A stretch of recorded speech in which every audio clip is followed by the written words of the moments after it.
உம்மை துதிக்கிறோம் தேவனே, உம்மை துதிக்கிறோம். உமது நாமம் சமீபமாய் இருக்கிறது என்று உமது அதிசயமான கிரியைகள் அறிவிக்கிறது. ஹல்லேலூயா, ஹல்லேலூயா ஆண்டவரே, ஹல்லேலூயா ஆண்டவரே, ஹல்லேலூயா, ஹல்லேலூயா, ஹல்லேலூயா என்று நாங்கள் உம்மை துதிக்கிறோம் துதிக்கிறோம் துதிக்கிறோம் துதிக்கிறோம்.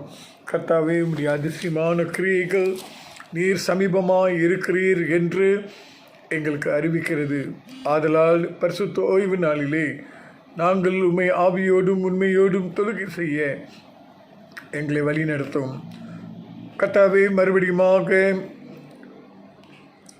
ரெட் ஜோன் நிமித்தம் நாங்கள் சபை கூடி வர முடியாவிட்டாலும் உம்முடைய நாமம் சமீபமாக இருக்கிறது என்று நாங்கள் அறிந்து கொள்கிறோம். குடும்பமாக ஒருமனப்பட்டு விசுவாசத்தோடு உம்மை நோக்கி நாங்கள் பார்க்கின்றோம். அப்பா, ஆவியோடு உண்மையோடும் தொழுகை செய்யும்போது நீர் எங்களை விடுதலை செய்து சுகப்படுத்தி ஆசீர்வதிப்பீர் என்று நாங்கள் நம்புகிறோம். முழு ஆராதனையும் உடைய கரங்களிலே நாங்கள் ஒப்புக் கொடுக்கிறோம். இயேசுவின் நாமத்தில் ஜெபிக்கிறோம் பரிசுத்தமுள்ள பிதாவே, ஆமென். வாருங்கள், நாம் கர்த்தருக்கு மகிமையுண்டாக நாம் ஒருமனப்பட்டு சபையாக போற்றி துதிப்போம் நம் தேவனை என்ற பாடலை 318 பாடலை நாம் ஒன்று சேர்ந்து பாடுவோமாக. போற்றி துதிப்போம் நம் தேவனை. போற்றி துதிப்போம் எம் தேவனை புதிய கிருபையுடனே, நேற்றும் இன்றும் என்றும் மாறா இயேசுவை நாம் என்றும் பாடி துதிப்போம். நேற்றும் இன்றும் என்றும் மாறா இயேசுவை நாம் என்றும் பாடி துதிப்போம். இயேசுவென்னும் நாமமே என் ஆத்மாவின் கீதமே, என் நேசரேசுவை நான் என்றும் ஏத்தி மகிழ்ந்திடுவேன். என் நேசரேசுவை நான் என்றும் ஏத்தி மகிழ்ந்திடுவேன். கோர பயங்கரமான புயலில் கொடிய அலையின் மத்தியில் காக்கும் கரம் கொண்டு மார்பில் சேர்த்தடைத்த அன்பை என்றும் பாடுவேன். காக்கும் கரம் கொண்டு மார்பில் சேர்த்தடைத்த அன்பை என்றும் பாடுவேன். இயேசுவென்னும் நாமமே என் ஆத்மாவின் கீதமே, என் நேசரேசுவை நான் என்றும் ஏத்தி மகிழ்ந்திடுவேன். என் நேசரேசுவை நான் என்றும் ஏத்தி மகிழ்ந்திடுவேன். தாய் தன் பாலகனையே மறப்பினும் நான் மறவேன் என்று சொன்னதா, தாழ்த்தி என்னை அவர் கையில் ஈந்து ஜீவபாதம் என்னும் ஓடுவேன். தாழ்த்தி என்னை அவர் கையில் ஈந்து ஜீவபாதம் என்று ஓடுவேன். இயேசுவென்னும் நாமமே என் ஆத்மாவின் கீதமே, என் நேசரேசுவை நான் என்றும் ஏத்தி மகிழ்ந்திடுவேன். என் நேசரேசுவை நான் என்றும் ஏத்தி மகிழ்ந்திடுவேன். பொதுவான பாவ அறிக்கையை நாம் ஒருமனப்பட்டு பயத்தோடு நிதானத்தோடு நாம் செய்வோமாக. சேர்ந்து வாசிப்போம். சர்வ வல்லமையும் மிகுந்த இரக்கமும் உள்ள பிதாவே, தப்பிப்போன ஆடுகளைப் போல நாங்கள் உம்முடைய வழிகளை விட்டு வழுவி அலைந்து போனோம். எங்கள் இருதயத்தின் யோசனைகளுக்கும் விருப்பங்களுக்கும் மிகவும் இணங்கி நடந்தோம். உமது பரிசுத்த கற்பனைகளுக்கு விரோதமாய் குற்றம் செய்தோம். செய்யத்தக்கவைகளை செய்யாமல் செய்யத்தகாதவைகளை செய்து வந்தோம். எங்களுக்கு சுகமே இல்லை. ஆனாலும் ஆண்டவரே, தேவரீர் எங்கள் கர்த்தராகிய இயேசு கிறிஸ்துவின் மூலமாய் மனிதருக்கு அருளி செய்த வாக்குத்தத்தத்தின்படியே நிர்பாக்கியமுள்ள குற்றவாளிகளாகிய எங்களுக்கு இறங்கும். தப்பிதங்களை அறிக்கைகிற எங்கள் மேல் பொறுமையாயிரும். பாவத்தின் நிமித்தம் துக்கப்படுகிற எங்களை சீர்படுத்தும். மிகவும் இரக்கமுள்ள பிதாவே, உம்முடைய பரிசுத்த நாமத்துக்கு மகிமையுண்டாகும்படி நாங்கள் இனி தேவ பக்தியும் நீதியும் தெளிந்த புத்தியும் உள்ளவர்களாய் நடந்து வர இயேசு கிறிஸ்துவின் நிமித்தம் எங்களுக்கு கிருபை செய்தருளும். ஆமேன். மாறி மாறி வாசிப்பிற்கு சங்கீதம் 48 அதிகாரம் முதல் 14 வசனங்களை குமாரி ஸ்டெலா ஜோசப் அவர்கள் வழிநடத்துவார்கள். மாறி மாறி வாசிப்பு 48 சங்கீதம் முதல் 14 வசனங்களை குமாரி ஸ்டெலா ஜோசப் வழிநடத்துவார்கள்.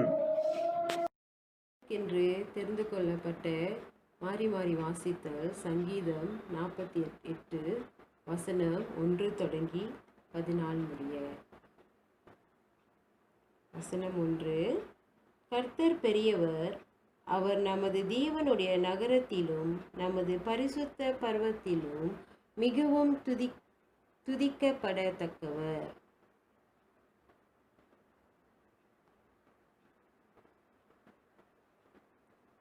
அதன் அரண்மனைகளில் தேவன் உயர்ந்த அடைக்கலமாக அறியப்பட்டு இருக்கிறார்.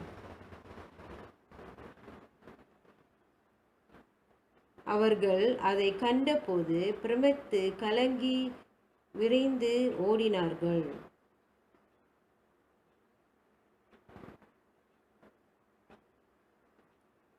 கீழ்காற்றினால் தர்ஷினின் கப்பல்களை நீர் உடைக்கிறீர்.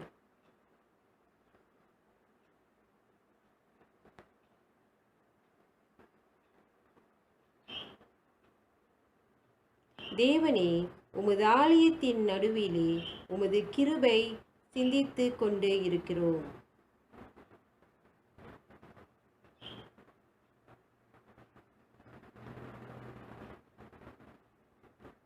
உம்முடைய நியாய தீர்ப்புகளின் நிமித்தம் சீயோன் பர்வதம் மகிழ்வதாக, யூதாவின் குமாரத்திகள் களி கூறுவார்களாக.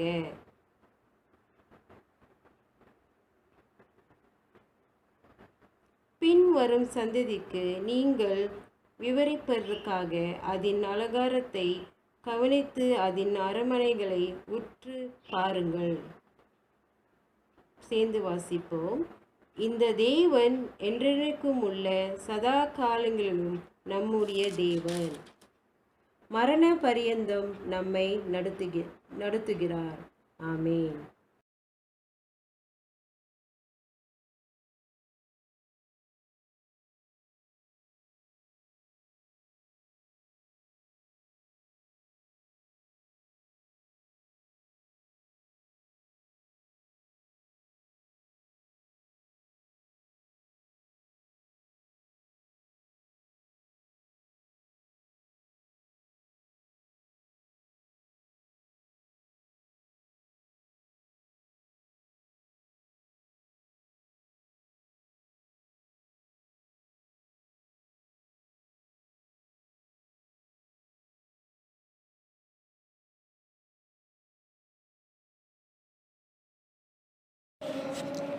தொடர்ந்து கர்த்தரை ஆவியோடும் உண்மையோடும் நாம் தொழுகை செய்வோம். ஒருமனப்பட்டவர்களாக சுயாதீனத்தோடு நாம் கர்த்தரை துதிப்போமாக. குமாரி குளோரியா டிவிட்சன் அவர்கள் நம்மை துதி தொழுகை வழி நடத்துவார்கள். அல்லேலூயா. நம் தேவன் நல்லவராய் இருக்கிறார். நம் யாவரும் ஒரு விசை கண்களை மூடி தேவனை நோக்கி பார்ப்போமாக. அன்பின் பரலோக ராஜாவே, அப்பாது கர்த்தாவே, நீர் மகத்துவம் நிறைந்த தேவனாய் இருக்கிறேன். அப்பா, நாங்கள் துதிக்க வந்திருக்கிறோம் தகப்பனே. ஆண்டவரே, நீர் எங்கள் துதியில் அசைவாடுங்க. அப்பா, நீர் எங்களை நிரப்புங்க. அப்பா, நீரப்பேடுங்க, நீரப்பேடுங்க, நீரப்பேடுங்க என்னையே, நீரப்பேடுங்க, நிரப்பிடுங்க நிரப்பிடுங்க நிரப்பிடுங்க என்னையே உந்தனாவின் அபிஷேகத்தால் நிரப்பிடுங்க என்னையே உந்தனாவின் அபிஷேகத்தால் நிரப்பிடுங்க என்னையே நிரப்பிடுங்க நிரப்பிடுங்க நிரப்பிடுங்க என்னையே நிரப்பிடுங்க நிரப்பிடுங்க நிரப்பிடுங்க என்னையே உந்தனாவின் அபிஷேகத்தால் நிரப்பிடுங்க என்னையே வாஞ்சையும் தாகத்தோடு உந்தன் பாதத்தை என்றும் முத்தம் செய்வேன் வாஞ்சையும் தாகத்தோடு உந்தன் பாதத்தை என்றும் முத்தம் செய்வேன் உந்தனாவின் அபிஷேகத்தால் நிரப்பிடுங்க என்னையே உந்தனாவின் அபிஷேகத்தால் நிரப்பிடுங்க என்னையே தேவனே என்னை தருகிறேன் உம் பாதத்தில் என்னை படைக்கின்றேன் யாவையும் நீ தந்ததால் உம்மிடம் திரும்ப தருகிறேன் இந்த வாழ்வின் மேன்மையெல்லாம் உந்தனுக்கே தருகிறேன் இந்த வாழ்வின் மேன்மையெல்லாம் உந்தனுக்கே தருகிறேன் எங்கள் ஆராதனை உமக்கே இந்த வானாளெல்லாம் உமக்கே எங்கள் ஆராதனை உமக்கே இந்த வானாளெல்லாம் உமக்கே. அப்பா உம்மை துதிக்கிறோம் துதிக்கிறோம் துதிக்கிறோம் ஆவியானவரே. அப்பா நீர் கர்த்தாவே மகிமைக்கு நிறைந்த தேவனப்பா. அப்பா நாங்கள் வெவ்வேறு இடத்துல இருந்து ஆராதித்தாலும் கர்த்தர் எங்கள் மத்தியில் ஆசீர்வாடுவீர் என்று நாங்கள் நம்புகிறோம் தகப்பனே. அப்பா எங்கள் இருதயங்களை கர்த்தர் ஆயத்தப்படுத்துங்க. அப்பா எங்களோடு நீர் ஆசீர்வாடுங்க. இந்த துதியில் ஆண்டவரே நாங்கள் எங்கிருந்த ஆராதித்தாலும் ஆண்டவர் உம்முடைய பிரசனம் எங்கள் மீது கர்த்தாவே இருக்கும்படியாக நாங்கள் கேட்கிறோம். அப்பா உமக்கு நன்றி செலுத்துகிறோம். நன்றி நன்றி ஆவியானவரே. துதிக்கு பாத்திரர் மகிமையுமக்கே எங்கள் கரங்களை உயர்த்தி உம்மை இன்றும் ஆராதிப்போம். துதிக்கு பாத்திரர் மகிமையுமக்கே எங்கள் கரங்களை உயர்த்தி உம்மை என்றும் ஆராதிப்போம். நீ பெரியவர் அற்புதங்கள் செய்பவர் உம்மை போல யாரும் இல்லை உம்மை போல் யாரும் இல்லை. நீ பெரியவர் அற்புதங்கள் செய்பவர் உம்மை போல யாரும் இல்லை உம்மை போல யாரும் இல்லை உம்மை போல யாரும் இல்லை. மன்னாதி மன்னவரே மகிமையின் தேவனே எங்கள் துயாதி தூயவரே துதித்திடுவோம் உம்மையே. மன்னாதி மன்னவரே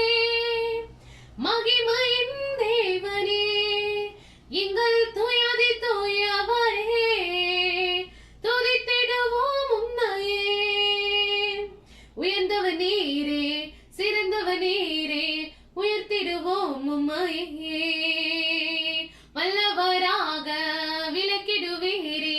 வல்லமை நிறைந்த மகா பிரபுவே, உயர்ந்தவர் நீரே, சிறந்தவர் நீரே, உயர்த்திடுவோம் உம்மையே.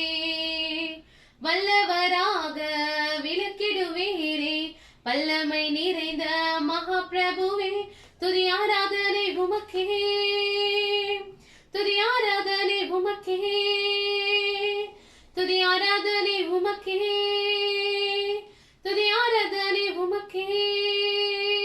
எங்கள் மன்னாதி மன்னவரே, மகிமையின் தேவனே, தூயாதி தூயவரே, துதித்திடுவோம் உம்மையே.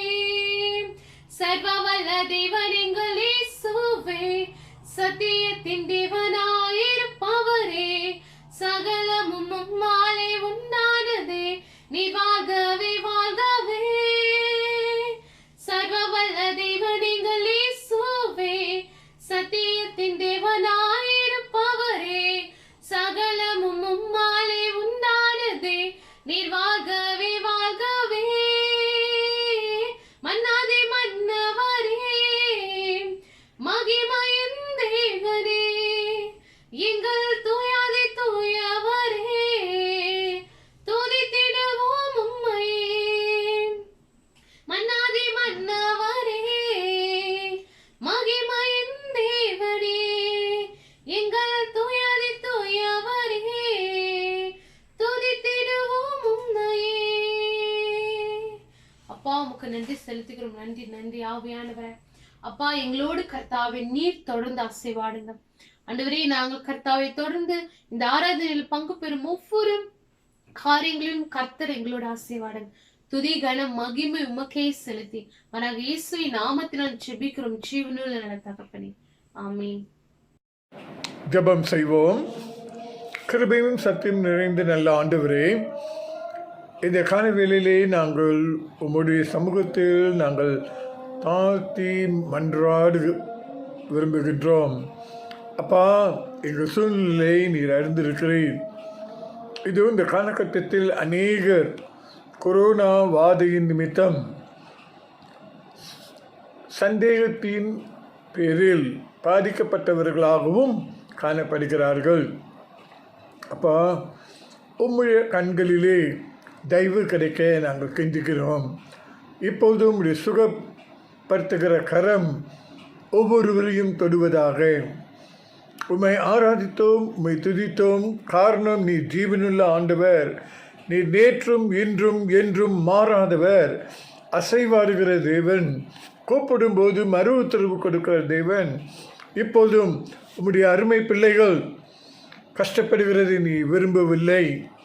அதனால் ஒரு விசை மீண்டும் உடைய தூய இரத்தம், சிலுவையிலிருந்து சிந்தப்பட்ட இரத்தம் பாய்ந்தோடுவதாக. அவர்கள் உச்சந்தலைத்து உள்ளங்கால் வரையிலும் சென்று இந்த கொரோனா கிருமியை அகற்றுமாறு ஜெபிக்கின்றோம். ஜுரத்தை இயேசுவின் நாமத்தில் அகற்றும்படியாக கெஞ்சுகின்றோம். கர்த்தாவே, கிருபை கூர்ந்து நீ கிரியை செய்வீராக. உம்முடைய நாமம் மகிமைப்படட்டும்.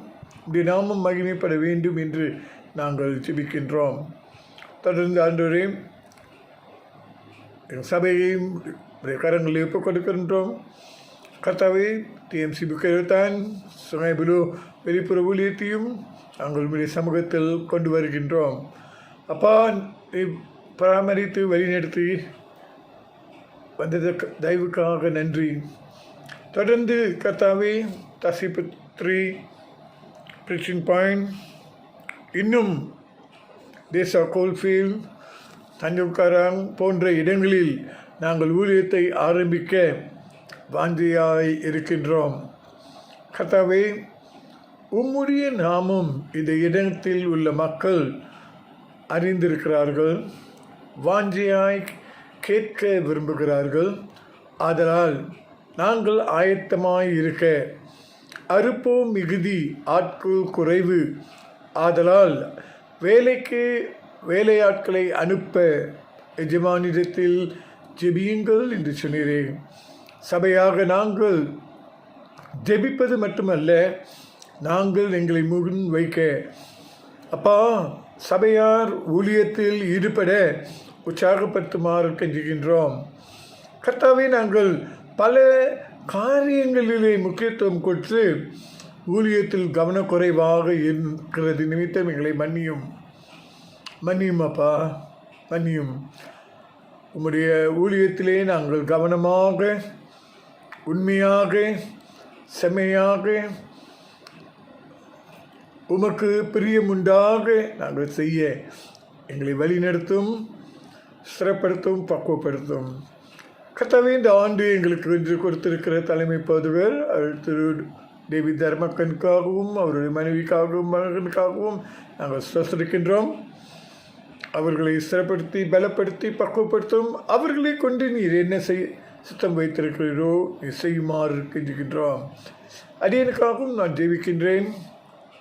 கர்த்தாவே, பலப்படுத்தும், சுகப்படுத்தும், ஆரோக்கியப்படுத்தும். பல காரியங்கள் என்னை தாக்கினாலும் ஆண்டவரே, சோர்வடைந்து போகாமல், வியாதிப்பட்டு போகாமல், பலத்தோடும் சுகத்தோடும் ஆரோக்கியத்தோடும் உம்முடைய சித்தம் நிறைவேற்றி செல்ல வரையும் பாதுகாத்து கொள்ளுமாறு ஜெபிக்கின்றோம். உக்ரைன குழுவை கருத்தில் ஒப்புக் கொடுக்கிறோம். கர்த்தாவே, ஒவ்வொரு உக்ரைன குழு தலைவர்களோடு கூட இடைப்படுவீராக. கர்த்தாவே, நாங்கள் ஒன்றாக கூட முடியாவிட்டாலும் நாங்கள் உறவிலே உண்மையுள்ளவர்களாக இருந்து ஒருவருக்காக ஒருவர் ஜெபித்து, கர்த்தாவே, நாங்கள் தொடர்பு கொண்டு கைகோர்த்து ஊழியம் செய்ய கற்றுக்கொடும். கடைசி காலத்தில் வாழுகிறதுனாலே அன்பு தணிந்து போகும். ஆனால் நாங்கள் தேவன் அன்பாகவே இருக்கிறார் என்று நம்புகிறோம். அன்பாகவே இருக்கிற ஆண்டவர் உள்ளத்தில் இருக்கும்போது அன்பு தணிந்து போகாது. ஆதலால் அந்த அன்பின் நிமித்தம் நாங்கள் ஒரு குழுவாக சபையை கட்டவும், பேணித்து பாதுகாக்கவும், பலப்படுத்தவும், பக்தி விருத்தி அடையவும் நீர் கிருபை செய்யுமாறு ஜெபிக்கின்றோம். ஊழியங்களையும் கரங்களை ஒப்புக் கொடுக்கிறோம். சிறுவர் ஊழியம், வாலிபர் ஊழியம், இளம் முதியோர் ஊழியம், பெண்கள் ஊழியம், முதியோர் ஊழியம், சுவிசேஷ திருப்பணி, சமூக நலன், ஆண்டவரே, இன்னும் ஜெப ஊழியம், கிறிஸ்துவ கல்வி, இவைகள் யாவும் உமக்கென்று உம்முடைய சித்தத்தின் பிரகாரமாக சபை மக்களை பலப்படுத்தி ஸ்திரப்படுத்த எங்களுக்கு கிருபை செய்யுமாறு ஜெபிக்கின்றோம். வழிநடத்தி காத்துக்கொள்ளும். இது வேலையிலும் ஆண்டவரே, சபையாக ஒரு குடும்பமாக நாங்கள் சபை குடும்பங்களுக்காக வருகின்றோம். குறிப்பாக இந்த ஞாயிற்றுக்கிழமை கர்த்தாவே, நாங்கள் கொரோனா வாதையினால் பாதிக்கப்பட்டு வியாதியினால் குவாரண்டைன் செய்யப்பட்டிருக்கிற ஒவ்வொரு குடும்ப மக்களையும் இரத்தத்தின் கோட்டைக்குள் மூடி மறைத்து கொள்ளும், பாதுகாத்து கொள்ளும். ஆண்டவரே, சுகத்தை தாரும், விடுதலையை தாரும். கர்த்தாவே, SOP பிரகாரமாக நாங்கள் 14 நாட்கள் குவாரண்டைன் செய்யப்படுவதற்கு நாங்கள் கீழ்ப்படிய எங்களுக்கு கற்றுக்கொடும். வீட்டு விட்டு வெளியே போகாதபடி நீர் கற்றுக் கொடுப்பீராக. நாங்கள் கட்டுப்பாட்டோடு நடந்து கொள்ள உதவி செய்யும். வழிநடத்தும் ஆண்டவரே, ஒவ்வொருவரும் இரத்தத்தின் கோட்டைக்குள் மூடி மறைத்து விரைவான விடுதலையும் சுகத்தையும் இயேசுவின் நாமத்தில் கொடுக்குமாறு நாங்கள் கெஞ்சுகின்றோம். ஹல்லேலூயா. ஆண்டவரே, நன்றியோடு துதிக்கிறோம். இது இந்த மாதத்தில் தமிழ் வருடாந்திர மாநாட்டு மாகாண ரீதியிலே அநேக கூட்டங்கள் ஏற்பாடு செய்யப்பட்டிருக்கிறது. ஜூம் மூலமாக கூட்டங்கள் நடைபெறும்போது தடையின்றி நாங்கள் கலந்து கொள்ள நீ கிருபை தாரும். அப்பா, உம்முடைய விருப்பத்தின்படி சித்தத்தின்படி தீர்மானங்கள் எடுக்கப்பட நாங்கள் ஜெபிக்கின்றோம். எங்களுடைய ஆசைகள் அநேகர், ஆனால் உம்முடைய சித்தம் மட்டுமே முக்கியம் என்று நாங்கள் உணர்ந்து நாங்கள் ஒப்புக் கொடுக்க கிருபை தாரும். தொடர்ந்து மலேசியா தேசத்தை உடைய கருத்தில் ஒப்புக் கொடுக்கிறோம். இந்த வாரத்தில் 3000 கொரோனா வாதையினால் பாதிக்கப்பட்டவர்கள் உயர்ந்து வருகிறது. அப்பா, இந்த வாதையானது ஒரு கட்டுப்பாட்டுக்குள் வருவதற்கு மலேசியா முழுவதையும் உடைய தூய இரத்தத்தின் கோட்டைக்குள் மூடி மறைத்துக் கொள்ளும். நிறைய ஆட்கொள்ளும், வழிநடத்தி ஆசீர்வதியும். அந்த வேளையிலும் ஆராதனை, ஆன்லைன் ஆராதனை ஆசீர்வதியும். கர்த்தாவே, தொடர்ந்து எங்களுக்கென்று நீர் வைத்திருக்கிற வசனத்துக்காக நாங்கள் ஜெபிக்கின்றோம். உள்ளான மனிதன் பலப்பட, உள்ளான மனிதன் ஸ்திரப்பட, உள்ளான மனிதன் ஊக்கத்தோடு உமக்கென்று ஜீவிக்க, ஊழியம் செய்ய, ஆராதிக்க பேசும். அப்பா, பேசும். நீர் பேசும், நாங்கள் கேட்கின்றோம். உமக்கு எல்லா துதி கனமகியும் செலுத்தி இயேசுவின் இணையற்ற நாமத்தில் ஜெபிக்கிறோம்.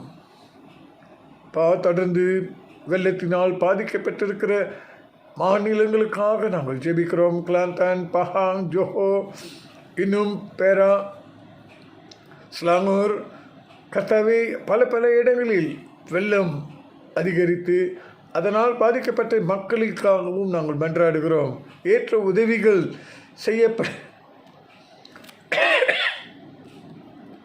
ஏற்ற உதவிகள் வந்து சேர நீ அனுக்கிரகம் செய்யுமாறு ஜெபிக்கின்றோம். பாதுகாத்து கொள்ளும், வழிநடத்தும், மழையையும் கூட கட்டுப்படுத்துமாறு நாங்கள் கெஞ்சுகின்றோம். வழிநடத்தும். உமக்கு எல்லா துதிகன மகிமையும் செலுத்தி இயேசுவின் நாமத்தில் ஜெபிக்கிறோம். பரிசுத்தமுள்ள பிதாவே, ஆமென். கர்த்தர் சொல்லிக் கொடுத்த ஜெபத்தை நாம் ஒருமனப்பட்டு சொல்வோமாக. பரமனிருக்கிற எங்கள் பிதாவே, உடைய நாமம் பரிசுத்தப்படுவதாக, உடைய ராஜ்யம் வருவதாக, உடைய சித்தம் பரலோகத்திலே செய்வது போல பூமியிலேயும் செய்யப்படுவதாக. அன்றைய ஆகாரத்தை எங்களுக்கு தாரும். எங்களுக்கு விரோதமாக குற்றங்களை நாங்கள் மன்னிக்கிறது போல எங்கள் குற்றங்களையும் எங்களுக்கு மன்னியும். எங்களை சோதனை பிரேஸ் பண்ணாமல் தீமின்றி ரசித்துக் கொள்ளும். ராஜ்யம், வல்லமையும், மகிமையும் என்னிடம் உங்களே. ஆமேன், ஆமேன். காணிக்கை பாடலாக நாம் யாவரும் எழுந்து எல்லாம் இயேசுவே, எனக்கெல்லாம் இயேசுவே என்ற பாடலை நாம் பாடுவோமாக. அது அவ்வேளையிலே உங்கள் காணிக்கைகளையும் தசம பாகத்தையும் எடுத்து வைத்து ஆன்லைன் பேங்கிங் மூலமாக நீங்கள் செய்து பேங்கிங் ஸ்லிப்பை நீங்கள் சபையின் பொருளாளர் திருமதி ஜெனிதா தாவீது இடத்தில் அனுப்புமாறு அன்போடு கேட்டுக்கொள்ளப்படுகிறீர்கள்.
வேத வாசிப்புக்கு நாம் யாவரும் எழுதி நிற்போம். மத்தேயு 16வது அதிகாரம் வசனம் 24 28 வரை. மத்தேயு 16ஆம் அதிகாரம் வசனங்கள் 24 தொடங்கி 28 முடிய. அப்பொழுது இயேசு தம்முடைய சீஷர்களை நோக்கி, ஒருவன் என்னை பின்பற்றி வர விரும்பினால் அவன் தன்னைத்தான் வெறுத்து தன் சிலுவையை எடுத்துக்கொண்டு என்னை பின்பற்ற கடவன். தன் ஜீவனை ரட்சிக்க விரும்புகிறவன் அதை இழந்து போவான். என் நிமித்தமாக தன் ஜீவனை இழந்து போகிறவன் அதை கண்டடைவான். மனுஷன் உலகம் முழுவதையும் ஆதாயப்படுத்தி கொண்டாலும் தன் ஜீவனை நஷ்டப்படுத்தினால் அவனுக்கு லாபம் என்ன? மனுஷன் தன் ஜீவனுக்கு ஈடாக எண்ணத்தை கொடுப்பான். மனுஷகுமாரன் தம்முடைய பிதாவின் மகிமை பொருந்தினவராய் தம்முடைய தூதரோடும் கூட வருவார். அப்பொழுது அவனவன் கிரியைக்கு தக்கதாக அவனவனுக்கு பலனளிப்பார்.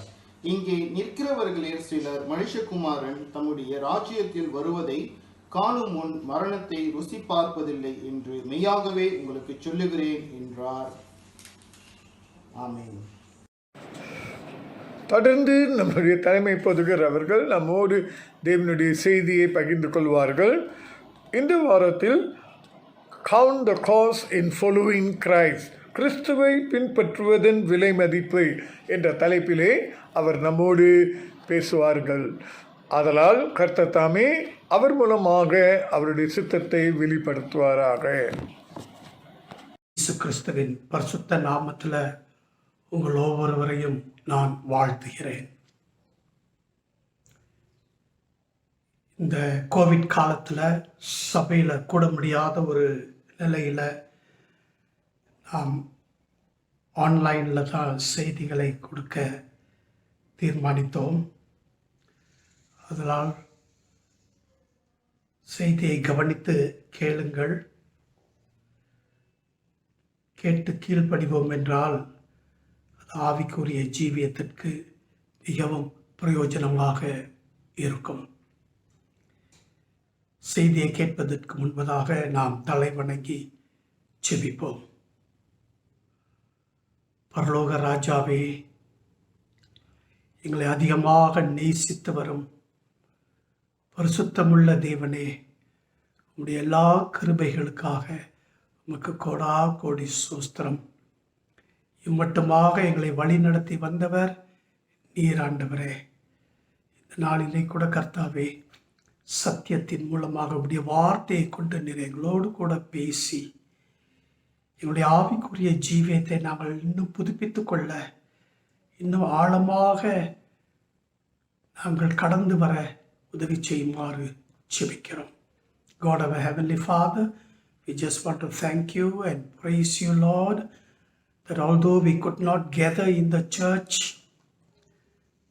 to worship you, that through these online messages, oh dear Father, we pray that you will minister to us and speak to us so that our spiritual life will grow deeper, our commitment to serve you will be more sincere and faithful.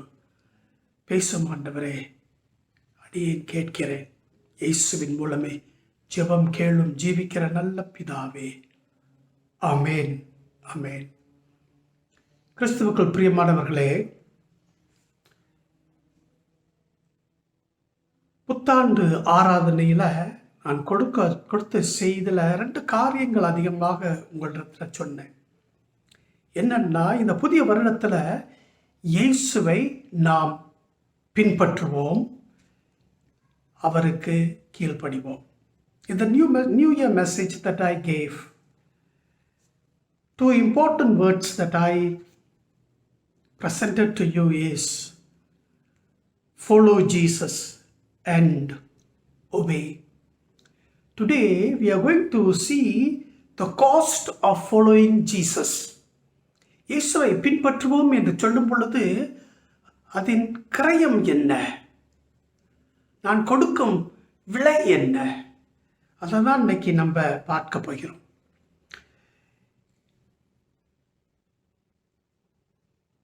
யூத ஜனத்தார் இயேசுவால் விசேஷித்த வண்ணமாக தேர்ந்தெடுக்கப்பட்ட ஜனத்தாராக அவர்கள் காணப்பட்டார்கள். The Jewish people, the Jewish as a nation was specially called by God.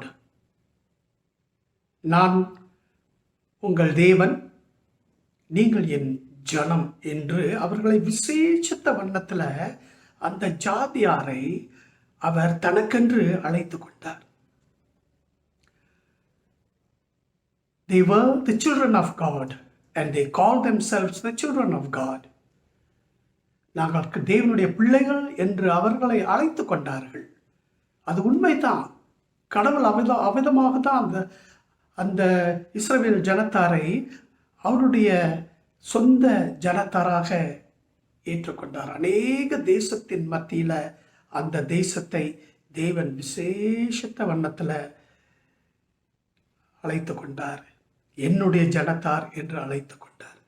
ஆனால் இந்த யூத தேசத்தை பார்க்கும் பொழுது அவர்கள் அழைக்கப்பட்ட அழைப்புக்கு பாத்திரவான்களாக ஜீவிக்கவில்லை. அந்த தேசம் முழுவதுமாக தேவனை வேதனைப்படுத்தும் ஒரு தேசமாக, துக்கப்படுத்தும் ஒரு தேசமாக, மனஸ்தாபப்படுத்தும் ஒரு தேசமாக அந்த தேசம் காணப்பட்டது.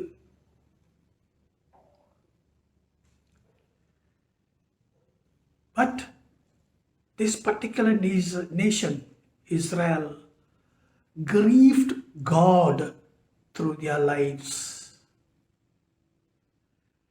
They quenched the Holy Spirit. God was heartbroken. As a nation, they failed him. கடவுள் எதற்காக இந்த தேசத்தை அவ்விதமாக அழைத்தார் என்று அவர்கள் புரிந்து கொள்ளவில்லை. பெருமையின் ஆவி அவர்களை முற்றிலுமாக ஆட்கொண்டது. அந்த பெருமையின் ஆவி அவர்களை முற்றுமாய் ஆட்கொண்டபடியினால மற்ற தேசத்தார் யாவரையும் அவர்கள் மட்டம் தட்டினார்கள் என்று நாம் பார்க்கிறோம்.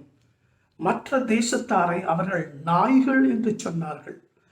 மற்ற தேசத்தாரை, புறஜாதியாரை ரொம்ப மட்டமாக, இழிவாக பேசிக்கொண்டு வந்தார்கள். ஆனால் கடவுள் இந்த தேசத்தை அழைத்த நோக்கம் என்ன? இவர்கள் மூலமாக யெகோவா தேவன் வெளிப்பட வேண்டும் என்ற நோக்கத்தில் தான் கடவுள் என்ன செய்தார்? இந்த தேசத்தாரை அழைத்தாரை தவிர பெருமை பாராட்ட அல்ல. Israel failed to be committed to the task that was assigned to it. The task was that through them Jehovah God should be revealed. They failed miserably. They failed miserably. God continued to speak to them, but they were not willing to listen. கடவுள் தீர்க்கதரிசிகளை வைத்து எத்தனையோ முறை பேசினார். ஆனாலும் என்ன செய்யல? அவர்கள் திருந்தாத ஒரு நிலையில தேவனுடைய கோபாக்கினைக்கு ஆளானார்கள் என்று நம்ம என்ன செஞ்சோம் பார்த்தோம். தேவனுடைய கோபாக்கினால தான் பாபிலோன் தேசத்தால் அகதிகளாக பிடிபட்டு சென்றார்கள். 70 வருடம் பாபிலோன் தேசத்துல அகதிகளாக ஜீவித்தார்கள் என்று பார்க்கிறோம். ஆனால் பெர்ஷியா ராஜ்யம் பாபிலோன் தேசத்தை முறியடித்த பிறகு பெர்ஷியா ராஜா இந்த இஸ்ரவேலர்களை மறுபடி தங்களுடைய தேசத்திற்கு அனுப்பினார் என்பதை நாம் வேதத்தில் தீர்க்கதரிசன புத்தகங்களை என்ன செய்கிறோம்? பார்க்கிறோம். அவ்வளவு அடிபட்டும் இந்த ஜனதார் அப்போ கூட என்ன செய்யல? திருந்தாத ஒரு நிலையில விக்கிரகங்களை தேடி கடவுளுடைய வார்த்தைக்கு கீழ்ப்படியாதபடி கடவுள் கொடுத்த கட்டளைகளை எல்லாவற்றையும் மீறி ஜீவித்தார்கள் என்று நாம் பார்க்கிறோம். Although God disciplined them, He brought the Babylonians to teach them a lesson. They were taken fugitives to Babylon for 70 years. But when Persia became the superpower, they defeated Babylon. And the Persian king told all the Jews to return back to their own country. Even after coming back to their own country, these people did not change. It is during this uncertainty that the concept of the Messiah came. இவ்விதமான ஒரு சூழ்நிலையில தான் மேசையா என்ற அந்த தீர்க்க தரிசனம் கொடுக்கப்பட்டது. அவர்கள் பட்ட பாடுகள் அவ்வளவாக இருந்தபடியினால நம்மை விடுவிக்கத்தக்க ஒருவர் தான் இருக்கிறார். அவர் மேசையா. அந்த மேசையா வருவார், நம்மை விடுவிப்பார் என்று அவர்கள் நோக்கி காத்து கொண்டு இருந்தார்கள். மேசையா வந்தார். மேசையா யார்? இயேசு கிறிஸ்து. இயேசு கிறிஸ்து வந்து அவருடைய நோக்கம் என்ன? ஒரு புதிய உடன்படிக்கை மக்களை ஆயத்தம் பண்ண வந்தார். ஒரு ஆவிக்குரிய இஸ்ரவேலை அவர் ஆயத்தம் பண்ண வந்தார்.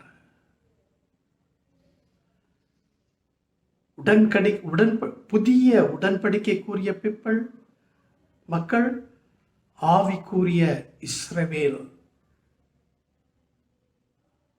இந்த ஆவிக்குரிய இஸ்ரவேல் வந்தபோது அவருடைய போதனைகள் மிகவும் வித்தியாசமாக இருந்தது என்று நாம் பார்க்கிறோம். நியாயப்பிரமாணத்தை கை கொள்ள முடியாத அந்த ஜனத்தாருக்கு கிறிஸ்து வந்தார். கிறிஸ்து வந்து ஒரு புதிய உடன்படிக்கையை கொண்டு வந்தார் என்று நம்ம பார்க்கிறோம். These people failed to keep the law. They failed to please God. And it is because that the King of Kings, the Lord of Lords, the Creator of the whole universe came down to create a new covenant people, a new spiritual Israel. And this spiritual Israel can only come through repentance and faith in the Lord Jesus Christ. இந்த ஆவிக்குரிய இஸ்ரவேல் எப்படி வரும்? ஒன்று, மனம் திரும்புதலின் மூலமாக. இரண்டாவது, இயேசு கிறிஸ்துவின் மேல வைத்திருக்கும் விசுவாசத்தின் மேல. இந்த இயேசு கிறிஸ்து வந்த பொழுது என்னை பின்பற்றி வா என்று அநேகரை அழைத்தார். When Jesus Christ came, he said, follow me. Follow me. He told Peter, you follow me and I'll make you fishers of men. And there were many people who desired to be the disciples of Jesus Christ. அநேகர் அவரை பின்பற்ற ஆரம்பித்தார்கள், தொடங்கினார்கள். ஆனால் இந்த இயேசுவை பின்பற்ற வேண்டுமென்றால் முதலாவது தேவை என்னவென்றால் முழுமையான ஒரு ஒப்பு கொடுத்தல். இயேசுவை பின்பற்றத்தக்க முழுமையான ஒப்பு கொடுத்தல் இல்லாதபடி அவரை பின்பற்ற முடியாது. If you want to follow Jesus Christ, there must be total commitment. Total commitment. Secondly, denying oneself and denying one's personal desires. இரண்டாவது, இயேசுவை நாம் பின்பற்றி அவருக்கு சேவை செய்ய வேண்டும் என்றால் நான் என்னை நானே வெறுக்க வேண்டும். அந்த நான் என்னிலே சாக வேண்டும். பவுலடியார்கள் சொன்னார் தெரியுமா, கிறிஸ்துவுடனே கூட சிலுவையிலே அறையப்பட்டேன், ஆயினும் பிழைத்திருக்கிறேன், இனி ஜீவிப்பது நான் அல்ல, கிறிஸ்துவே எனக்குள் ஜீவிக்கிறார் என்று அவ்விதமாக முழுமையாக ஒரு ஒப்பு கொடுத்தலை பவுலடியார்கள் கொடுத்தார்கள் என்று நம்ம பார்க்கிறோம். Total commitment, denying the self and personal desires, as Paul did. I've been crucified with Christ. It is no longer I that liveth, but Christ that liveth in me. அவ்விதமாக பின்பற்றும் வரும் நிலையில இயேசுவை பின்பற்றும் பொழுது இயேசு சொன்னார், நீங்கள் என்னை பின்பற்றி வந்தீங்கன்னா எல்லாம் சொகுசா இருக்கும், எல்லாம் கஷ்டமே இருக்காது என்று கூறவே இல்லை. அவரை பின்பற்றி வரும் மக்களுக்கு ஆண்டவர் சொன்ன ஒரு காரியம் என்னன்னா,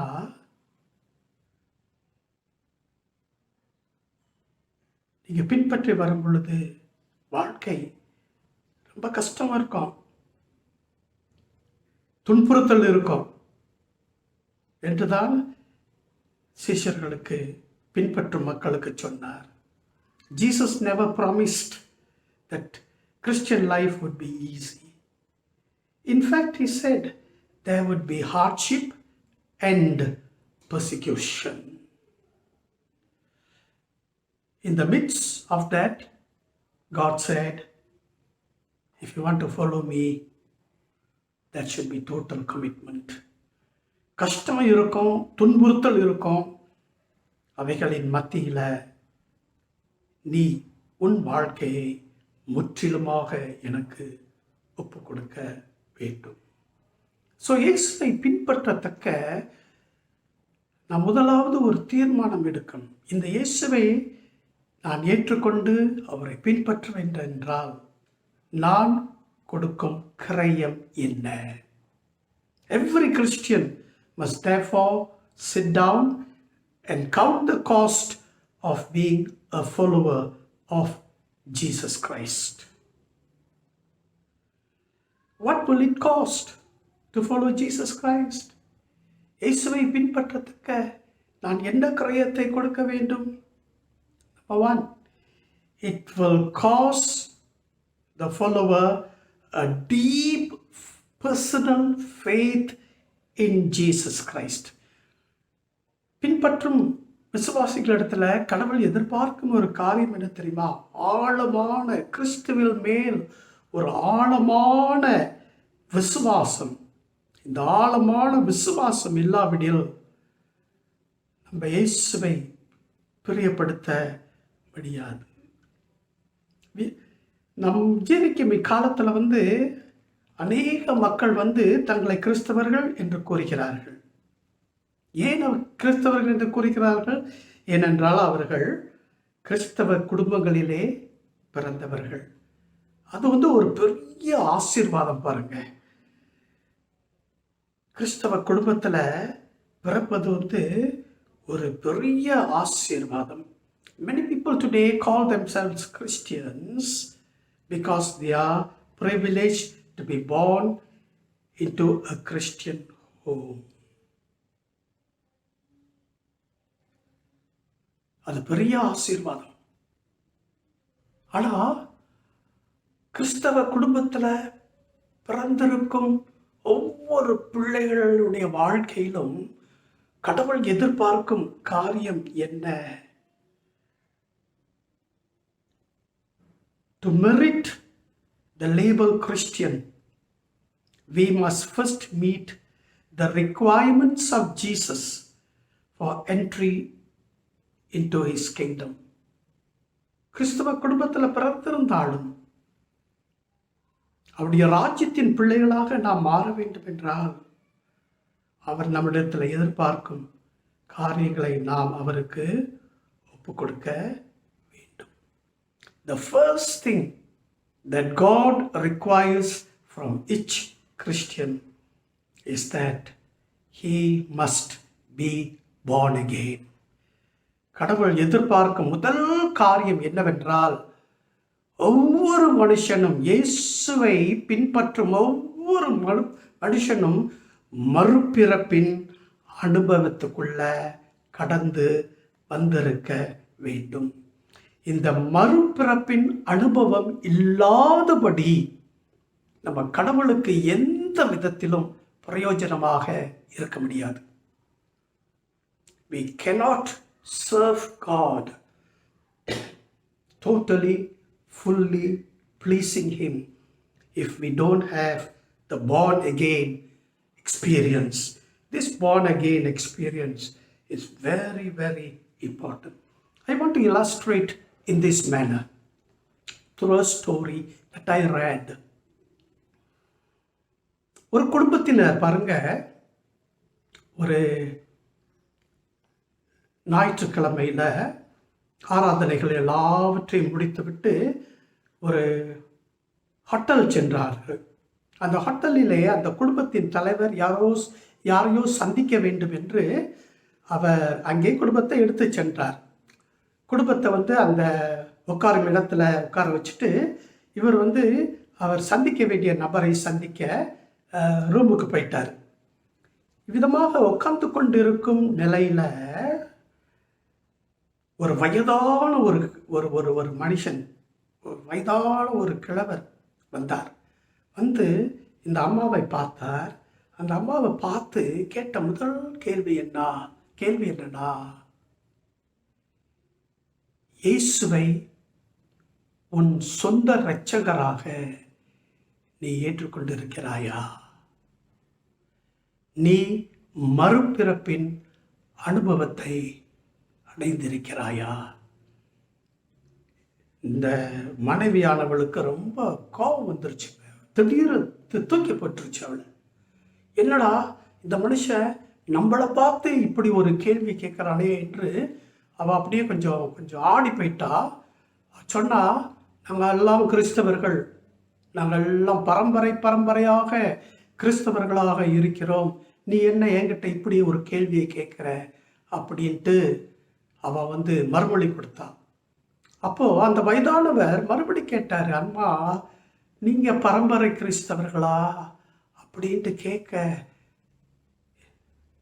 வரல, ஆனால் இயேசு கிறிஸ்துவை உங்கள் சொந்த இரட்சகராக மறுபிறப்பின் அனுபவத்தின் மூலமாக அவரை உங்கள் வாழ்க்கையில் நீங்கள் அனுபவிக்கிறீர்களா என்று மறுபடி கேட்டார்.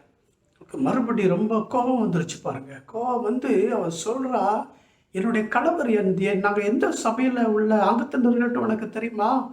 இந்த பட்டத்தில் இருக்கிற அந்த பெரிய கத்தீட்ரலில் நாங்கள் அங்கத்தினர்களாக இருக்கிறோம். அங்கே என்னுடைய கணவர் ஒரு சபை தலைவர். நான் அந்த சபையில் பெண்கள் சங்கத்தில் தலைவியாக இருக்கிறேன். என் பிள்ளைகள் அந்த சபையில் வாலிபர்களுக்கு தலைமைத்துவம் கொடுக்கிறார்கள் என்று இந்த பெண்மணி சொன்னார். This lady looked at the man and said, do you know where we worship God? We worship in the great cathedral in this city. And my husband is the leader of that church. I am the leader of the ladies' fellowship. And my children are leaders among the youths. The elderly man looked at her and said, you can come from any church, no matter how big it is. Your husband can be the leader of the church. You can be the leader of the ladies group. And your children can be leaders of the youth group.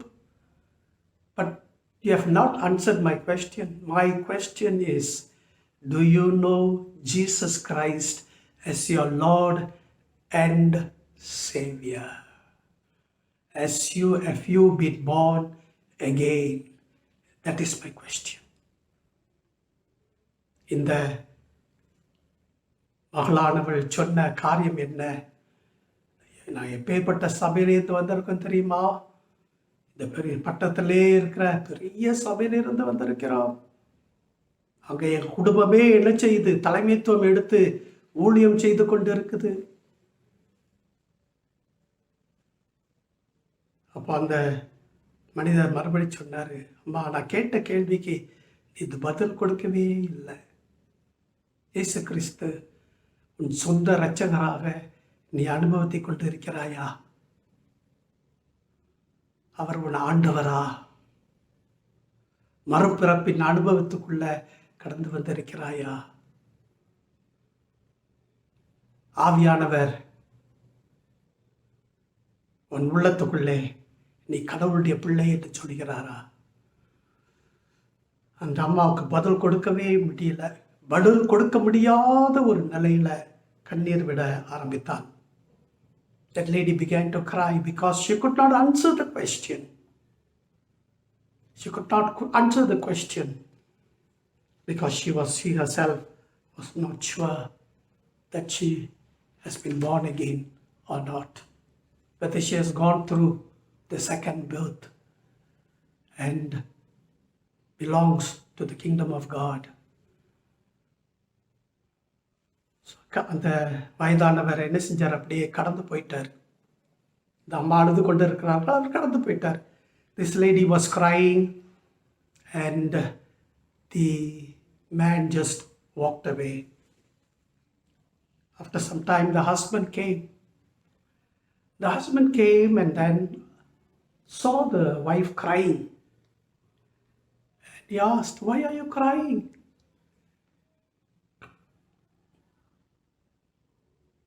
The lady said, an elderly man came, and this is what he asked. I told him we are all generation Christians. We worship in the big cathedral, and we all are leaders. The whole family gives leadership in the church. But he was never satisfied with that. He kept on asking, "Are you born again? Do you know Jesus Christ as your Savior and Lord? Does the Holy Spirit in you witness to you that you are a child of God?" I could not answer the question. She cried. அந்த ஐயா கேட்ட கேள்விக்கு என்னால் பதில் கொடுக்க முடியவில்லை. நீ ரட்சிக்கப்பட்டாய் என்ற கேள்விக்கு என்னால் பதில் கொடுக்க முடியவில்லை. மரப்பிருப்பெண் அனுபவத்துக்குள்ள கடந்து சென்றிருக்கிறாயா என்ற கேள்விக்கு பதில் கொடுக்க முடியவில்லை. பரிசுத்த ஆவியானவர் உள்ளத்திலிருந்து நீ கடவுளுடைய பிள்ளையா என்ற கேள்விக்கு என்னால் பதில் கொடுக்க முடியவில்லை. அழகாதான் அழுது கொண்டிருக்கிறேன் என்று சொன்னார். ஆமன்பானவர்களே, அநேகர் இந்த நாளிலே ஒப்பு கொடுக்க முடியாத ஒரு நிலையில, மறுபிறப்பின் அனுபவம் இல்லாத ஒரு நிலையில ஆண்டவருக்கு சேவை செய்து கொண்டு வருகிறார்கள். ஆனா இந்த மறுபிறப்பின் அனுபவத்துக்குள்ள கடந்து வந்த பிறகு ஒவ்வொரு கிறிஸ்தவனுடைய வாழ்க்கையும் வித்தியாசமாக இருக்கும். மற்றவர்களோடு கூட பழகும் அந்த பழக்கத்தில் ஒரு வித்தியாசம் இருக்கும். அவன் ஊழியத்தில் ஒரு வித்தியாசம் இருக்கும். அந்த சுயம் சாகும். கிறிஸ்து அங்கே ஜீவிப்பார். திருச்சபைக்கு இதான் இன்னைக்கு தேவை. There are many Christians in this world whose life is very, very nominal because they have not gone through the rebirth, the born again experience. If only they come through this experience of being born again, their life will be very, very different. Their ministry will be very, very different and efficient. They can rejoice in everything that they do. And that is the first request that God is making to all peoples who want to follow Him. இயேசு கிறிஸ்து எதிர்பார்க்கும் முதல் காரியம் அதான். அவரை பின்பற்றும் மக்கள் மறுபிறப்பின் அனுபவத்துக்குள்ள கடந்து வர வேண்டும் என்று அவர் எதிர்பார்க்கிறார். அன்பானவர்களே, நீ மறுபடி பிறக்க வேண்டும் என்று வேதாகமத்தில் யோவான் சுவிசேஷத்தில் யார்கிட்ட சொல்றாரு தெரியுமா?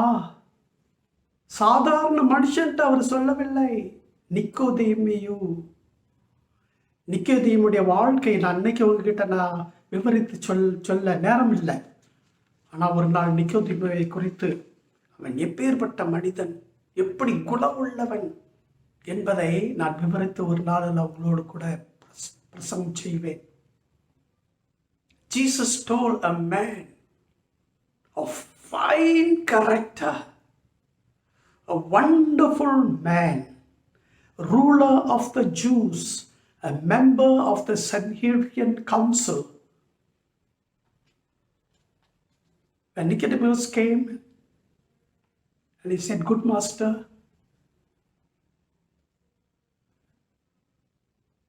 and started communicating, Jesus just looked at him. He did not say anything about him. He did not say, "Nicodemus, how are you? How is your ministry?" No. He did not say, "Nicodemus, you must be born again." நிக்கோதேமு கிட்ட நிக்கோதேமு வந்த பிறகு, நிக்கோதேமே, நீ பெரிய ஊழியத்தில் இருக்கிற, இஸ்ரவேலை ஆளும் ஒரு மனுஷனாக இருக்கிற, பெரிய பதவி இருக்குது, நீ நல்லவன் என்று எனக்கு தெரியும், எல்லாம் தெரியும். ஆனால் நான் உன்கிட்ட ஒரே ஒரு காரியம் சொல்கிறேன், நீ மறுபடி பிறக்க வேண்டும். நிக்கோதேமு அதை கேட்டவன ஆடி போயிட்டாருங்க.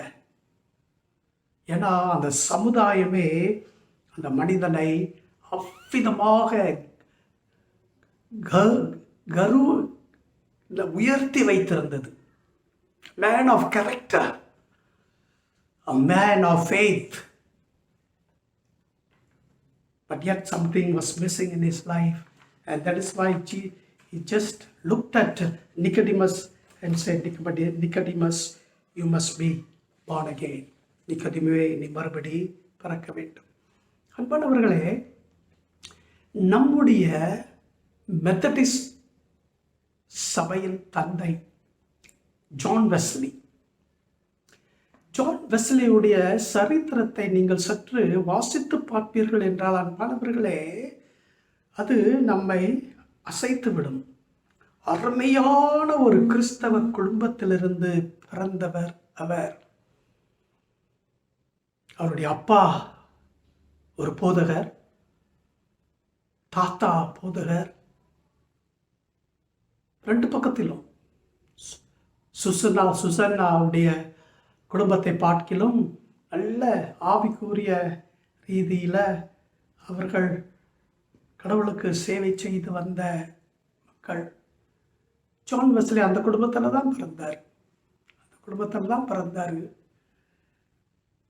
தாயானவள் அதிகமாக ஒவ்வொரு பிள்ளைகளையும் வழி நடத்தி வந்தாள் என்பதையும் நாம் பார்க்கிறோம். போதகர் படிப்புக்கு போனார், பட்டம் பெற்றார். ஊழியத்திற்கு சபையில் சேவை செய்ய போனார். ஜான் வெஸ்லியுடைய கிறிஸ்தவ குடும்பத்தை நீங்கள் பார்ப்பீர்கள் என்றால், நல்ல கிறிஸ்தவ குடும்பத்திலிருந்து பிறந்து வந்தவர். கடவுளுக்கு சேவை செய்ய வேண்டும் என்று தன்னுடைய வாழ்க்கையை ஒப்பு கொடுத்த ஒரு மனுஷன். ஒப்பு கொடுத்தார். கல்லூரியில் போய் படித்தார். நன்றாக படித்தார். சிறந்த மதிப்பெண்கள். Graduated with a degree. He was ordained to serve in the Anglican Church. Anglican சபையில் அவர் போதகராக போனார். ஆனால் அந்த பாஸ்டரல் மினிஸ்ட்ரியில் பாருங்க, அவர் வெற்றி காணவில்லை. தோல்வி. சில அங்கத்தினர்கள் நேராக அவரை பார்த்து, நீ பிரசங்கம் பண்ணா நான் அந்த பிரசங்கத்தை கேட்க மாட்டேன் அப்படின்னு நேராக மூஞ்சில் அடிச்சாத பாப்பில் கூட சொல்லிட்டு போயிருக்காங்க அவர்கிட்ட.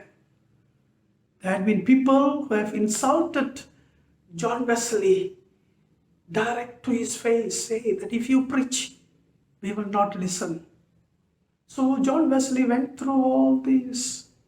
அப்போ ஜான் வெஸ்லி என்ன நினைச்சாரு, இல்லை நம்மளுக்கு இந்த போதகர் ஊழியம் ஒத்து வராது, அதனால் மிஷனரி ஊழியத்துக்கு செல்வோம் என்று என்ன செஞ்சார், அவர் மிஷனரி ஊழியத்திற்கு வாழ்க்கையை ஒப்பு கொடுத்து மிஷனரியாக ஜார்ஜியா என்ற ஊருக்கு சென்றார். கப்பல் பிரயாணம் செய்து கொண்டிருக்கும் பொழுது பாருங்க, அந்த கப்பல் பயங்கரமான ஒரு புயல் காத்துல அகப்பட்டு கொண்டிருந்தது. இவருக்கு மரண பயம் இருந்தது. சிறிய பிள்ளையிலேருந்து மரண பயம் உண்டு. அப்போ ஐயோ செத்து போறமே அப்படின்னு அந்த பயம் நடுங்கி கொண்டு இருக்கிறார். ஆனால் தூரத்தில் பார்க்குறாரு, ஒரு குழுவினர் கூடி பாட்டு பாடி கைத்தட்டி ஆண்டவரை துதித்து கொண்டிருக்கிறார்கள். அப்போ ஜான் வெஸ்லி கேட்ட ஒரு காரியம் என்ன தெரியுமா?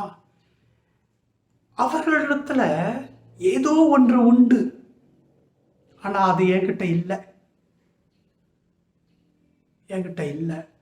அவர்களிடத்தில் இருக்கிறது எனக்கு தேவை என்று கேட்க ஆரம்பித்தார். He looked at the Moravian groups who joined together and was praising and singing and praying. John Wesley saw that. How is that this Moravian group can pray and praise and sing in the midst of this terrible storm? The boat is about to going to sink. How is it that they can do? There is something in them that is not in me.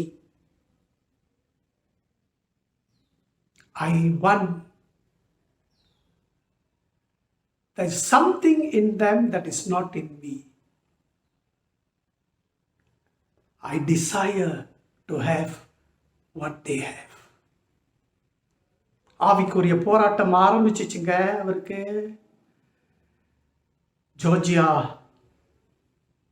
பட்டணம் போய் சேர்ந்தார். சேர்ந்து அவர் இறங்கிய பிறகு அங்கே இருக்கிற missionary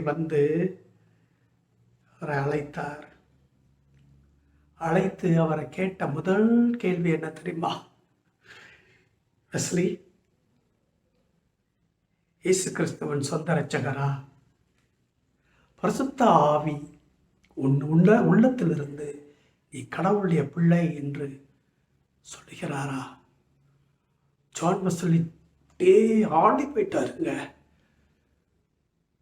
நம்மகிட்ட இப்படி ஒரு கேள்வி கேட்கிறாரே அப்படின்ட்டு ஆடி போயிட்டாரு. ஆட்டி போன ஒரு நிலையில அவரால் பதில் சொல்ல முடியல. ஆனாலும் பதில் சொல்ல வேண்டும் என்றால் என்ன சொன்னாரு? ஆமா, கடவுளுடைய பிள்ளைதான் என்று போய் சொல்லிட்டு போயிட்டாரு. போராட்டம் ஆரம்பித்தது, ஆவிக்குரிய போராட்டம். அந்த ஆவிக்குரிய போராட்டத்தில் அவர் உண்மையாகவே கடவுளை தேட ஆரம்பித்தார். A real spiritual battle began in the life of John Wesley. He did realize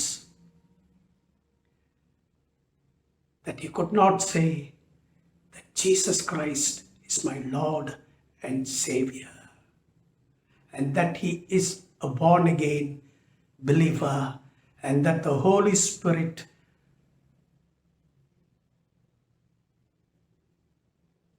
does not witness in his life that he is a child of God. அவருடைய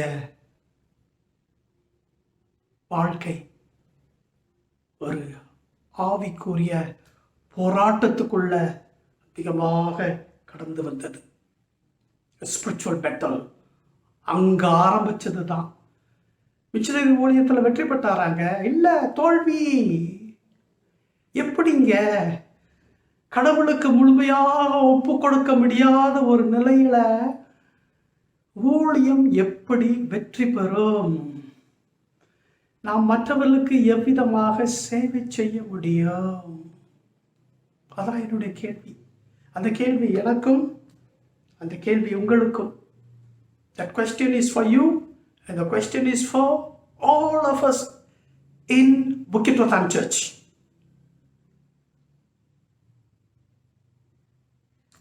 Sungai Buloh Outreach It's for all of us.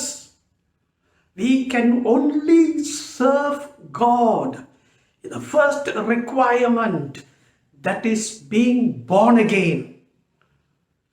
மறுபிறப்பின் அனுபவம். அந்த அனுபவத்துக்குள்ள வந்த பிறகு பாருங்க, நம்முடைய ஆவிக்குரிய ஜீவியமே மாறும், நம்முடைய குணாதிசயங்கள் மாறும், எல்லாம் சடுதியாய் மாறி போகும். Everything will take a change in our life. Everything will take a change in our life.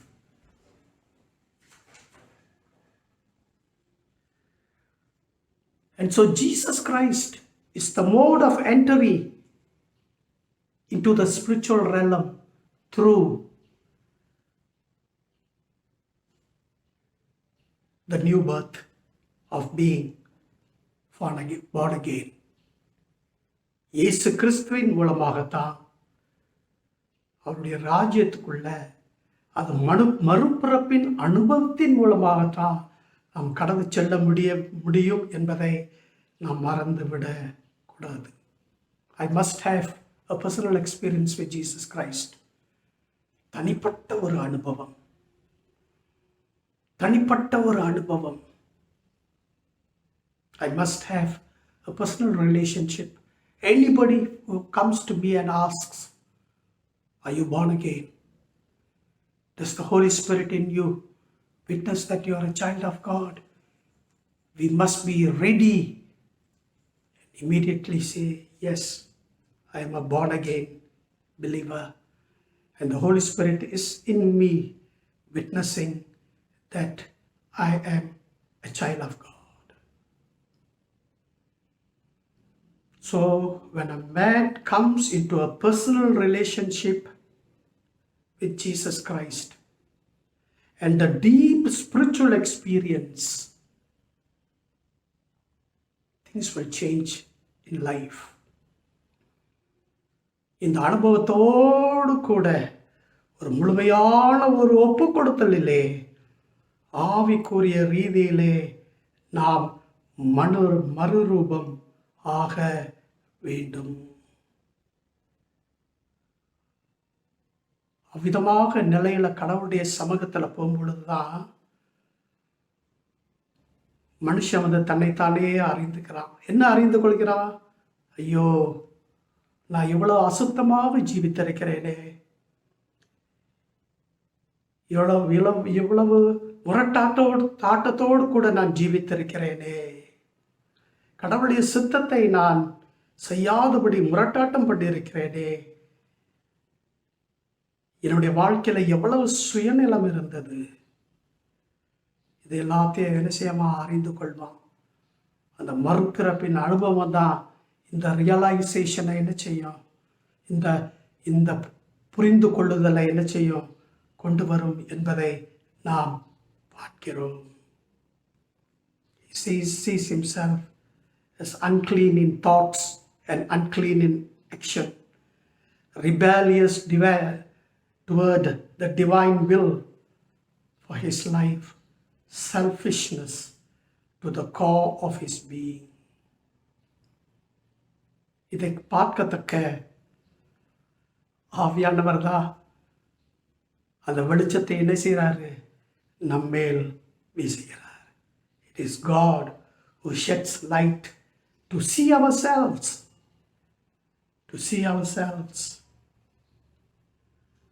There will be great remorse then. இப்படிப்பட்டவனாக நான் ஜீவித்திருக்கிறேனே என்று மிகுந்த துக்கத்தோடு அவன் தன்னுடைய வாழ்க்கையை என்ன செய்கிறான், ஒப்படைக்கிறான், முழுமையாக ஒப்படைக்கிறான். Again, I'm telling you, my dear friends, the first entry, the first request that God is longing for from us to enter into the kingdom of God is to be being born again. கடவுளுடைய ராஜ்யத்தில் நானும் ஒரு பிள்ளை, அப்பா பிதாவே என்று நோக்கி கூப்பிடத்தக்க, அவர் புத்திர சுவீகாரம் கொடுத்திருக்கிறார் என்று சொல்லத்தக்க முதல் படி என்ன படி? நான் மறுபிறப்பின் அனுபவத்துக்குள்ள கட்டாயமாக கடந்து செல்ல வேண்டும். It is a must. It is a must. That is the first step in following Christ. அன்பானவர்களே, நாம் தொடர்ந்து நம்ம என்ன செய்வோம்? இந்த காரியத்தை படிப்போம், தியானிப்போம், சிந்திப்போம். நீங்கள் சிந்திச்சு பாருங்க. சிந்தித்து பார்க்கும் பொழுது, நான் கிறிஸ்தவ ஜீவியத்தில் வளராமல் இருக்கிறேன், என்னுடைய குணாதிசயங்கள் மாறாமல் இருக்குது, நான் அப்படியே இருக்கிற மாதிரியே தான் இருக்கிறேன் அப்படின்ற ஒரு எண்ணம் வந்துச்சுன்னா உங்களை ஆராய்ந்து பார்ப்பது நல்லது. அன்பானவர்களே, why is there no spiritual growth? Why is there no joy in my life? Why is there no peace in my life? Why is that I am still the old man with the old characters? Then it is good to think and rededicate our life to the Lordship of our Lord Jesus Christ. May God help us all to go through this path of being born again. கர்த்தராகிய கிறிஸ்து நாம் யாவரும் இந்த முதல் படி, அவரை பின்பற்றுவதெல்லாம் இல்லை, அந்த முதல் படி, நான் மறுபடி பிறக்க வேண்டும் என்ற முழுமையாக அவரை நாம் தேடும் பொழுது ஆவியானவர் நம்முடைய வாழ்க்கையில் கிரியை செய்வார். நம்முடைய சபையில் ஒரு புதுமையை காணலாம், நம்முடைய சபையில் ஒரு பெரிய எழுப்புதலை காணலாம், ஒரு பெரிய வெளிச்சத்தை காணலாம். இருளை அகற்றி போடுவார். ஆண்டவரை நாம் சந்தோஷமாக ஆராதிக்கலாம். ஒற்றுமையோடு கடவுளுக்கு சேவை செய்யலாம். இறுதி பாடலுக்கு நாம் யாவரும் எழுந்து நின்று இயேசுவின் பின்னே போக துணிந்தேன் 475வது பாடலை நாம் ஒருமனப்பட்டு நாம் பாடுவோமாக. இயேசுவின் பின்னே போக துணிந்தேன் என்ற பாடலை பாடுவோமாக. இயேசுவின் பின்னே போகத் துணிந்தேன், இயேசுவின் பின்னே போகத் துணிந்தேன், இயேசுவின் பின்னே போகத் துணிந்தேன். பின்னோக்கி நான், பின்னோக்கி நான், பின்னோக்கி நான், பின்னோக்கி நான். சிலுவையின் முன்னே உலகமென் பின்னே, சிலுவையின் முன்னே உலகமென் பின்னே, சிலுவையின் முன்னே உலகமென் பின்னே. பின்னோக்கி நான், பின்னோக்கி நான், பின்னோக்கி நான், பின்னோக்கி நான். கர்த்தரின் மித்துரு, சாத்தானின் சத்துரு, கர்த்தரின் மித்துரு, சாத்தானின் சத்துரு, கர்த்தரின் மித்துரு, சாத்தானின் சத்துரு. பின்னோக்கி நான், பின்னோக்கி நான், பின்னோக்கி நான், பின்னோக்கி நான். இறுதி ஜெபத்தையும் ஆசீர்வாதத்தையும் நம்முடைய தலைமை போதுகிறவர்கள் வழங்குவார்கள். இறுதி ஜெபத்தையும் ஆசீர்வாதத்தையும் நம்முடைய தலைமை போதுகிறவர்கள் வழங்குவார்கள். ஜெபம் செய்வோம். பரிசுத்தமுள்ள பிதாவே, இரக்கத்தில் ஐஸ்வர்யமுள்ள தேவனே, எங்களோடு கூட என்னோடு கூட பேசினதற்காக நன்றி ஆண்டவரே. பரலோக ராஜாவே, ஒருவன் என்னை பின்பற்றினால் அவன் தன்னைத்தானே வறுத்து தன் சிலுவையை எடுத்து வர வேண்டும் என்று சொல்லியிருக்கிறீர். அந்த உம்முடைய எதிர்பார்த்தலை நாங்கள் உமக்கு ஒப்படைக்கத்தக்க உதவி செய்யுங்க சுவாமி. இந்த 2021ஆம் ஆண்டு எங்களுக்கு ஒரு ஆவிக்குரிய ரீதியில் ஒரு வெற்றி கொடுக்கத்தக்க உதவி செய்யுங்க சுவாமி. ஆண்டவரே, எங்களுடைய சபையில் அநேகர் வியாதிப்பட்டு இருக்கிறார்கள் ஆண்டவரே. அவர்கள் ஒவ்வொருவருக்காகவும் நாங்கள் ஜெபிக்கிறோம் கர்த்தாவே. நீங்கள் ஒவ்வொரு மேலும் உடைய கரங்களை அவர்கள் மேல் அமர்த்தி அவர்களை ஆசீர்வதித்து அவர்களை விடுவிக்குமாறு இடத்திலே கெஞ்சுகிறேன். இயேசுவின் மூலமே ஜெபத்தை ஏறெடுக்கிறேன். ஜீவிக்கிற நல்ல பிதாவே, Amen. Amen. Amen. Jesus.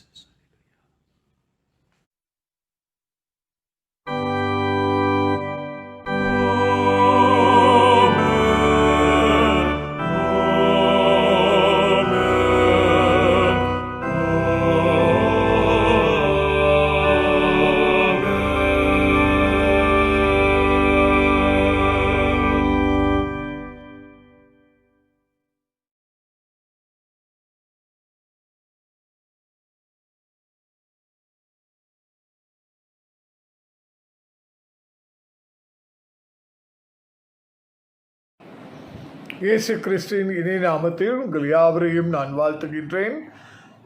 தலைமை போதகர் அருள் திரு டேவிட் தர்மக்கன் சார்பாகவும் அடியின் சார்பாகவும் உங்களை வாழ்த்துகின்றேன். குறிப்பாக இந்த ஆராதனை ஆன்லைன் ஆராதனையில் மீண்டும் நாம் சந்திப்பது குடும்பமாக அனுசரிக்க நாம் பிரயாசம் எடுப்போமாக. கர்த்தரை வழக்கம் போல ஓய்வு நாளில் குடும்பமாக நாம் ஆராதிப்போமாக.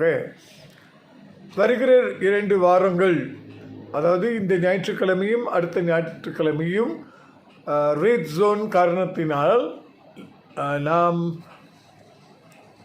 ஆன்லைன் ஆராதனைகள் நடத்துவோம். 2வதாக நம்முடைய சபையாரில் அநேகர் குவாரண்டைன் செய்யப்பட்டிருக்கின்றார்கள். ஆதலால் சபை வீட்டை விட்டு 14 நாட்கள் எங்கும் நடமாடக்கூடாது என்ற அந்த எஸ்ஓபியின் நிபந்தனை நிமித்தம் நாம் சபை திறக்காமல் ஆன்லைன் ஆராதனையை நடத்துகின்றோம். ஒவ்வொரு குடும்பத்துக்காகவும் நாம் ஜெபிப்போம், ஜெபத்தில் தாங்கிக் கொள்வோம், உற்சாகப்படுத்துவோம். ஆண்டவர் தாமே தம்முடைய சுகத்தை நமக்கு தந்தருளுவாராக.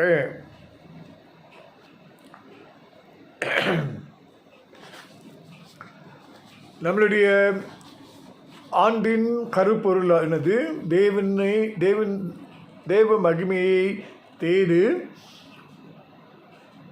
உலகத்துக்கு உப்பாகவும் வெளிச்சமாகவும் இருங்கள் என்று தலைப்பிலே நாம் செயல்படுவோம். நம்முடைய சபைக்கென்று தலைமை போதகர் கொடுத்த தலைப்பு இயேசு கிறிஸ்துவை பின்பற்றி கீழ்ப்படிந்திருங்கள்.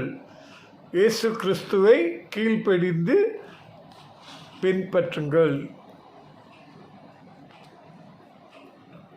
பின்பற்றி கீழ்ப்படிந்திருங்கள் என்று தலைப்பிலே நாம் இந்த ஆண்டு கருப்பொருளாக வைத்து நாம் செயல்படுவோம். ஆராதனையிலே காணிக்கைகளையும் தஸ்ம பாகங்களையும் பொருத்தனையும் கொடுக்க முடியாதவர்கள் ஆன்லைன் மூலமாக நீங்கள் தொடர்ந்து செய்து வருமாறு அன்போடு கேட்டுக்கொள்கின்றோம். உங்களுடைய ஆதரவும் உங்களுடைய ஒத்துழைப்பும் மிகவும் அவசியமாக இருக்கிறது. தேவ ஊழியத்துக்கு அது பெரும் உதவியாக இருக்கும். சபை கட்டுமானத்துக்கென்று இன்னும் 15,000 ரிங்கிட் தேவையாக இருக்கிறது. தயவுசெய்து ஜெபத்தோடு உற்சாகமாக கொடுங்கள். கர்த்தர் உங்களை ஆசீர்வதிப்பாராக. எல்லா சபை நிகழ்வுகளும் ஆன்லைன் மூலமாக செய்யப்படும் என்று அறிவிக்கப்படுகின்றது. வெள்ளிக்கிழமை ஜெபமும் தற்காலிகமாக ஆன்லைன் மூலமாக செய்வதற்கு முயற்சி செய்வோம். அல்லது ஒவ்வொரு குடும்பமும் தங்கள் குடும்பத்தில் வெள்ளிக்கிழமை தோறும் கூடி ஜெபிக்குமாறு அன்போடு கேட்டுக்கொள்ளப்படுகிறீர்கள். ஸ்லாங்கூர் மாநிலத்தில் கொரோனா வாதையானது அதிகரித்து வருகிறபடினால் என்னுடைய தாழ்மையான ஆலோசனை என்னவென்றால், சபையார் தயவுசெய்து கவனமாக இருக்கும்படி கேட்டுக்கொள்ளப்படுகிறீர்கள். வீட்டை விட்டு போகக்கூடாது என்று குவாரண்டைன் செய்யப்படுவீர்கள் என்றால் தயவுசெய்து வீட்டோடு இருங்கள். ஏனென்றால் வெளியிலே யாருக்கு அந்த வியாதி இருக்கிறது என்று நமக்கு தெரியாது. ஆதலால் அது தொற்று வியாதி போல் பிடித்துவிடும். ஆதலால் கவனமாக நாம் இருப்போம். நாம் நம்மை பாதுகாத்து ஆண்டவருடைய சரீரத்தை நாம் பாதுகாக்க வேண்டும். ஆதலால் ஒருவரை ஒருவர் ஜெபத்தில் தாங்கிக் கொள்வோமாக. தொடர்ந்து நாம்